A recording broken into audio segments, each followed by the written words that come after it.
예, 지금부터 제가 수행했던 자율주행 기반의 인공지능 큐레이팅복 구축 사업에 대해서 공유하는 시간을 갖도록 하겠습니다. 오늘 발표 순서는 제가 왜 이 사업을 추진하게 됐는지 추진 배경부터 실제 추진하게 된 프로젝트 내용, 그리고 마지막으로는 좀 개인적으로 생각하는 공공 분야의 서비스 로봇의 발전 방향에 대해서 설명하는 시간을 갖도록 하겠습니다. 예, 간단하게 사업을 이해하기 위해서는 간단하게 준비한 영상이 있습니다. 저희가 국립중앙박물관에서 수행한 프로젝트를 간단하게 영상으로 만든 부분입니다. 간단하게 시청하시겠습니다.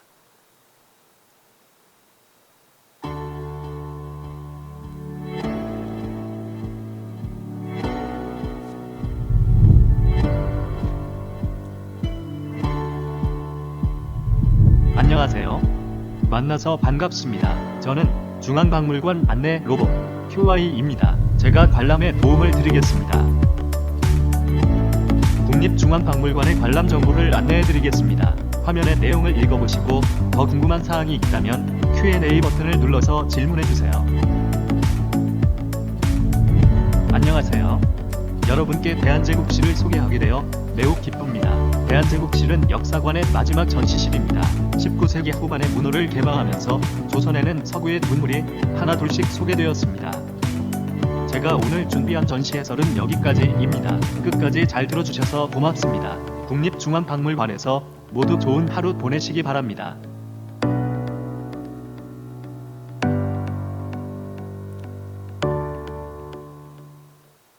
네, 보시는 바와 같은 로봇에 대한 소개고요. 제가 이 사업을 추진하게 된 가장 큰 배경은 전시나 미술품 관람을 하면서입니다. 제가 2017년도에 자코메티에 대한 미술 관람을 했는데 어떤 도슨트 설명을 들었을 때의 느낌과 그냥 설명 없이 들었을 때의 느낌이 굉장히 틀렸습니다. 그리고 신한 유물전이라는 유물 전시를 봤을 때도 어떤 도슨트 선생님이 이 전시에 대한 배경이나 추진 이유 등에 대해 설명을 듣고 관람을 봤을 때랑 그냥 봤을 때랑 굉장히 느낌이 틀렸고요. 이런 도슨트가 굉장히 필요하겠다고 생각했습니다. 근데 실질적으로 미술관이나 박물관에서 도슨트 서비스를 받으려면은 미리 예약을 한다든지 아니면은 최소한 특정한 시간에 방문을 해야지만이 이런 설명을 들을 수가 있습니다. 그리고 또 이 당시에는 또 외국인들이 아직까지는 우리나라를 많이 찾는 시기였는데 외래어에 대한 도슨트는 거의 좀 제공받기 힘든 시기였습니다. 이런 추진 배경을 좀 갖고 있고요.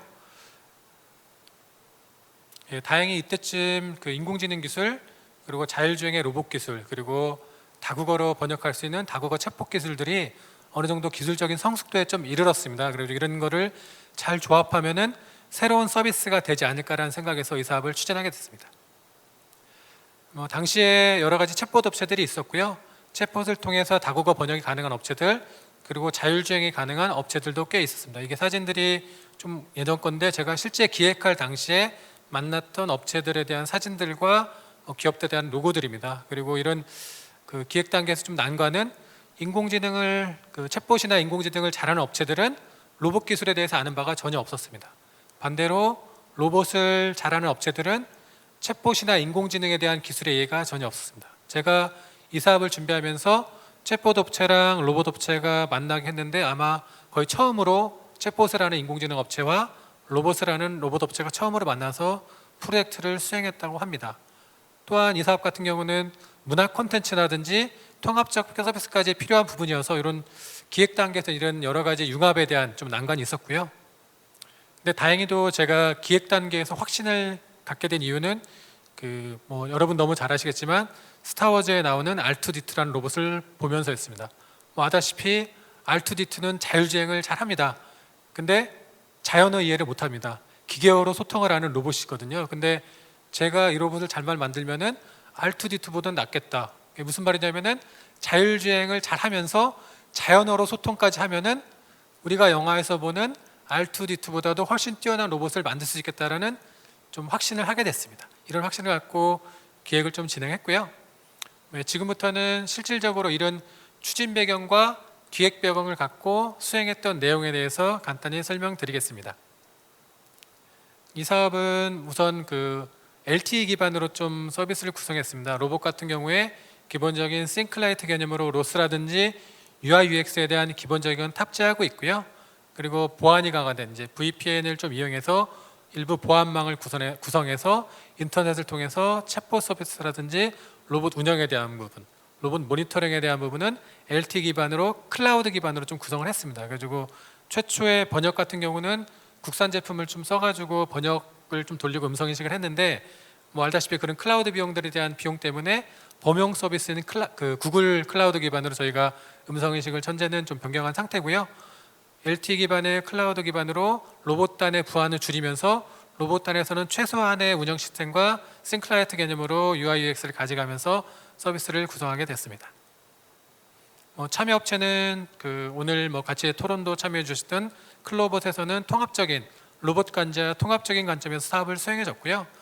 로봇을 제작하는 건 한컴 로보틱스라는 업체에서 진행을 했습니다. 그리고 인공지능 부분은 아이브릭스라는 챗봇 및 검색 인공지능 전문 업체가 참여해서 하나의 세계 컨소시엄사가 현재까지도 사업을 추진하고 있습니다.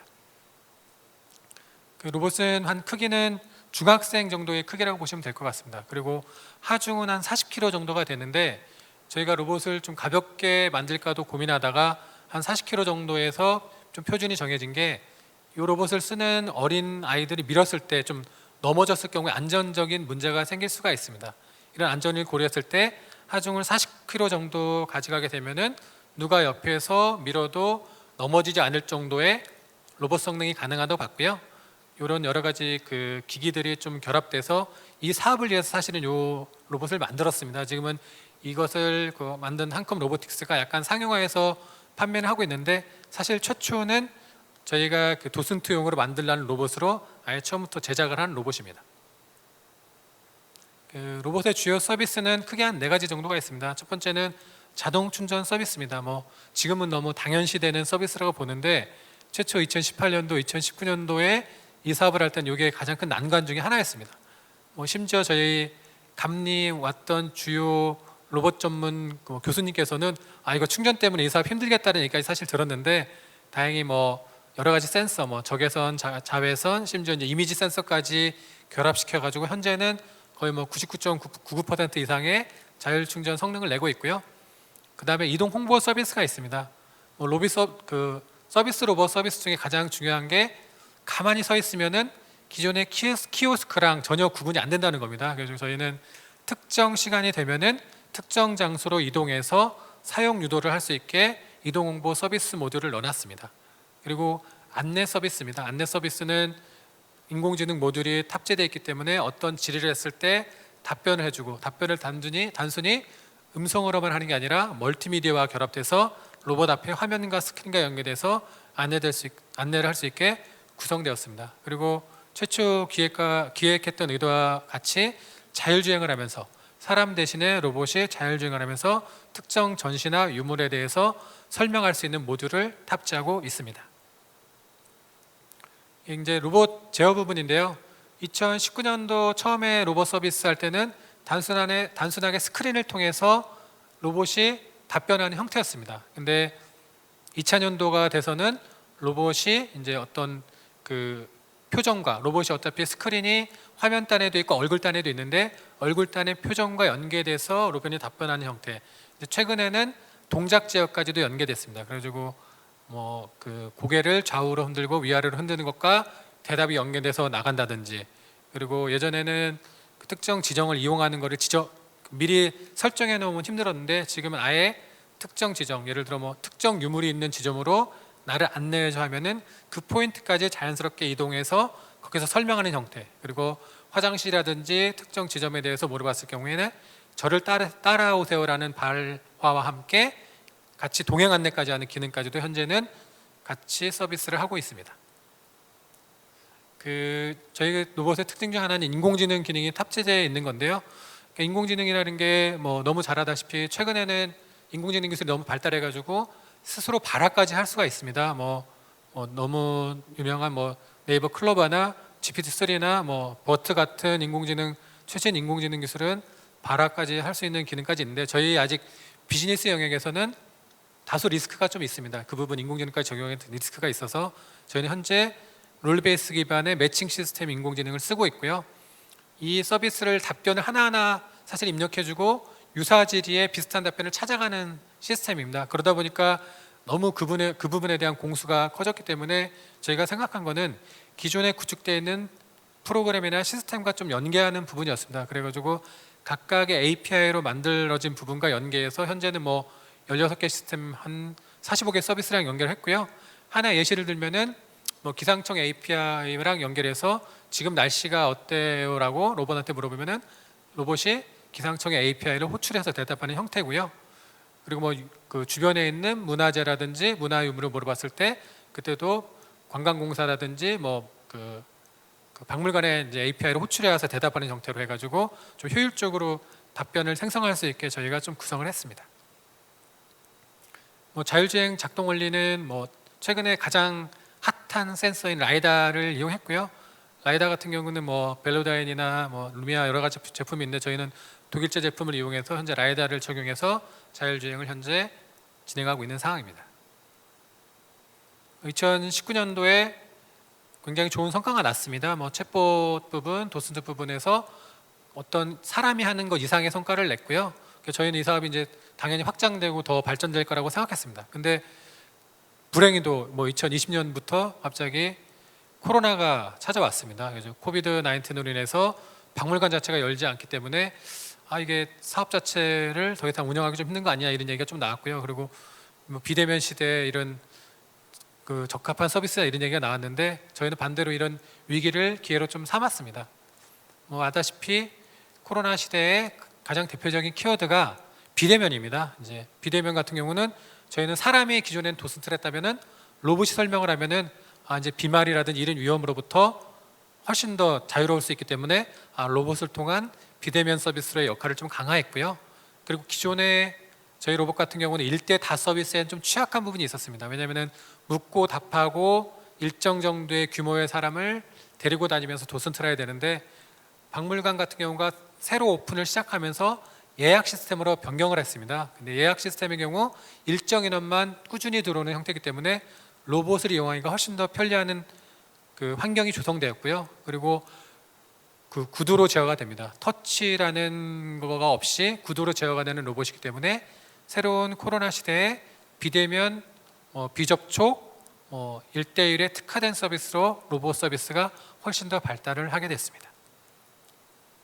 뭐 이런 그 환경 변화에 바로 이제 저희가 적응한 그 성과를 바탕으로 현재 9곳에 12대의 로봇을 구축 운영하고 있습니다. 그리고 34만 건의 챗봇 운영 성과라든지 2만 건 이상의 문화예술 서비스 성과, 그리고 공공기관의 4차 산업혁명 대표 사업으로 선정되는 양적, 질적 성과도 이루었습니다. 근데 개인적으로 저한테 이 사업의 성과를 물어본다고 하면은 저는 기존에 이제 공공 분야의 서비스로 보듯이 로봇들이 이벤트성으로 3개월 한 길어야 6개월 정도 운영하는 거를 현재 저희는 4년 가까이 개월수로 하면은 34개월 이상 운영하고 있는 게 저희 이 사업의 가장 큰 성과의 하나로 보고 있습니다. 예. 이게 제가 2017년도에 기획 예산을 따기 위해서 기획 단계에서 발표했던 게 보시는 화면입니다. 왼쪽에 있는 화면이고요. 실제 제가 지난주에 국립현대미술관에 가서 이거니 컬렉션에 대한 설명을 하고 있는 로봇을 실제 찍은 사진입니다. 이거는 그래가지고 하나의 구성이 실제 서비스로 완성되기까지 생각보다 꽤 많은 시간이 흘렀구나 이런 걸 좀 느꼈고요. 근데 그 당시 그 구상했던 서비스 이상의 지금 성과를 좀 내고 있다고는 자부하고 있습니다.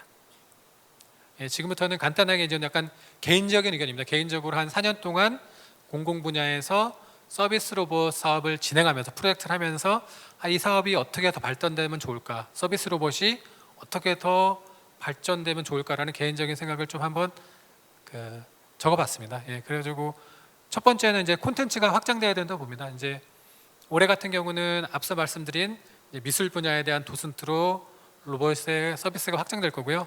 이제 국립극장이라든지 영화박물관에도 저희 로봇이 들어갑니다. 그래서 이런 콘텐츠와 결합된 서비스들이 지속적으로 확장돼야지만이 서비스 로봇이 발달된다고 보고요. 그리고 그 공공 분야다 보니까 어느 정도 예산을 받고 하기 때문에 사회적 약자에 대한 배려도 같이 진행돼야 된다고 봅니다. 그래가지고 처음에는 그 음성 발화하는 서비스여서 이제 자막이 추가가 됐고요. 자막에서 지금은 수어 서비스까지 추가돼서 도슨트를 하고 있습니다. 그리고 길 안내도 단순하게 도보 위주가 아니라 휠체어가 갈 수 있는 도보 안내까지도 가능한 공공 서비스로서의 기능도 저희는 계속 그 서비스로서 추가돼야지 확장이 돼야 된다고 보고요. 서비스 로봇이.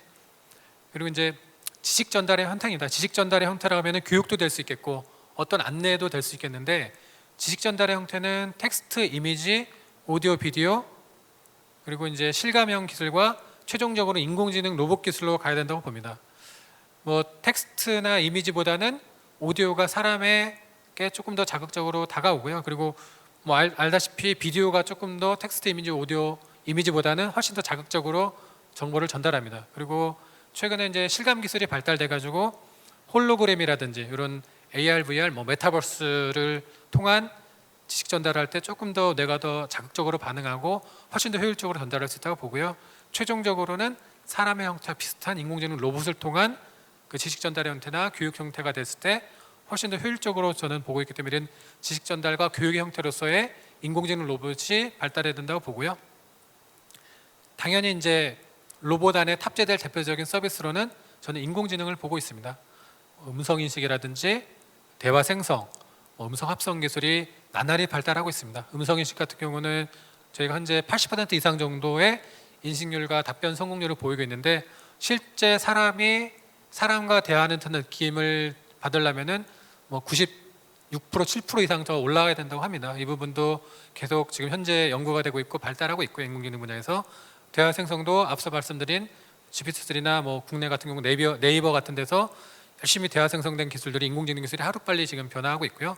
음성 합성 부분도 기존의 TTS의 기계음이 아니라 사람과 유사하게 발화할 수 있는 기능들이 계속 지속적으로 발달하고 있고 1, 2년 이내에 뭐 상용 서비스로도 가능한 부분이기 때문에 이런 인공지능 기술과 융합된 로봇 서비스가 당연히 돼야 된다고 보고 있습니다.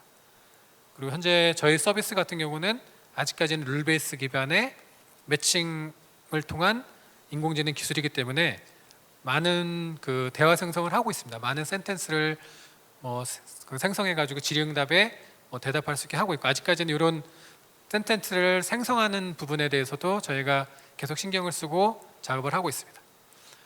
작년에 올해죠, 올해 한 2개월 전에 그 앨런 머스크가 테슬라 봇이라는 것을 내년도에 선보이겠다고 했는데, 개인적으로는 이 서비스를 내년도에는 사실은 보기는 쉽지 않을 것 같습니다. 이게 로봇 하는 입장에서 여러 가지 입장에서 급속도로 기술이 발달해서 내년 초에 보면 좋겠지만 아직까지는 데모나 시범적으로만 가능할 것 같고요. 상용적으로는 좀 불가능하다고 봅니다. 이제 저는 상용 서비스, 실제 현실에서 볼 수 있는 서비스 관점에서의 로봇은 융복합이 정답이라고 봅니다. 제가 서두에서 로봇 사업을 하면서 가장 힘들었던 게 무엇냐고 물으면은 그 융복합이라고 했는데, 거꾸로 서비스 로봇에 나아갈 방향의 답도 융복합이라고 보고 있습니다. 대표적으로 이제 감성이 좀 더 가미된 로봇이 이제 대세가 될 것 같습니다. 저희가 국립중앙박물관에서 로봇을 쓰는 거를 모니터링 하다 보면은 대부분 감성적인 대답과 감성적인 차원에서의 그 응답에 굉장히 감동을 하고 로봇에 대해서 그 호용성을 느끼는 걸 봤고요. 그리고 콘텐츠 같은 경우도 단순히 평면 콘텐츠가 아니라 VR 콘텐츠라든지 홀로그램과 같이 로봇 서비스가 결합되면은 사람이 반응하는 게 굉장히 틀립니다. 훨씬 더 그 느끼는 바가 더 크고요.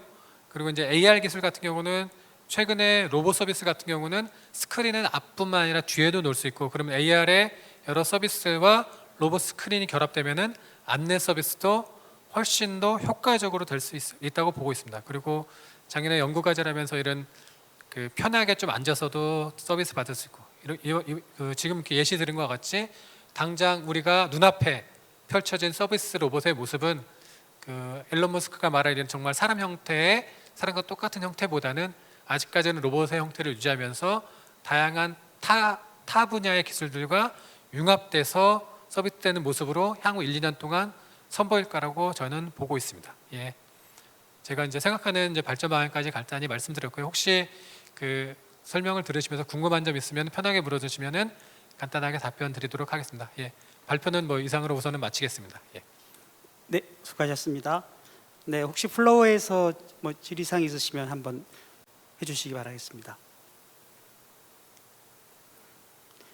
네. 그 테슬라의 그 테슬라봇을 예를 들으셨는데요.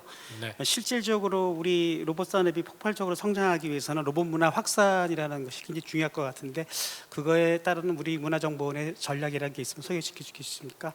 예, 저는 그 가장 목표를 두었던 게 일상에서 좀 로봇을 체험했으면 좋겠다. 이제 어떤 사람이 로봇을 보려고 어딜 찾아가는 게 아니라 자연스럽게 갈 수 있는 문화 시설. 그러니까 박물관은 방문을 많이 하잖아요. 박물관이나 미술관을 방문했을 때 예술 작품을 통해서 감동을 보러 갔다가 로봇도 같이 체험하면 얼마나 좋을까라는 생각으로 예상을 했고요. 그런 밸류들이 굉장히 크다고 봅니다. 왜냐하면은 그 지난주 토요일 날 제가 박물관에 갔었는데 한 관람객 90%가 부모와 어린아이입니다. 근데 부모들은 그 미술품의 뭐 그 유물들을 보여주는 재미도 있지만 사실은 로봇이 서 있으니까 로봇을 체험하게 하는 부분에 대해서 굉장히 좀 가치를 두고 있습니다. 그래가지고 이런 문화시설에서 자연스럽게 4차 산업혁명의 신기술이 좀 결합된 서비스들을 체험하게 된다면은 다음 세대들은 로봇이라는 게 뭐 하나의 일상의 하나의 문화로서 정착되지 않을까라고 생각하고 있습니다. 예. 네. 네, 아주 좋은 발표를 해주신 김범환 부장님께 다시 한번 감사드립니다. 박수로 환영해 주시기 바라겠습니다.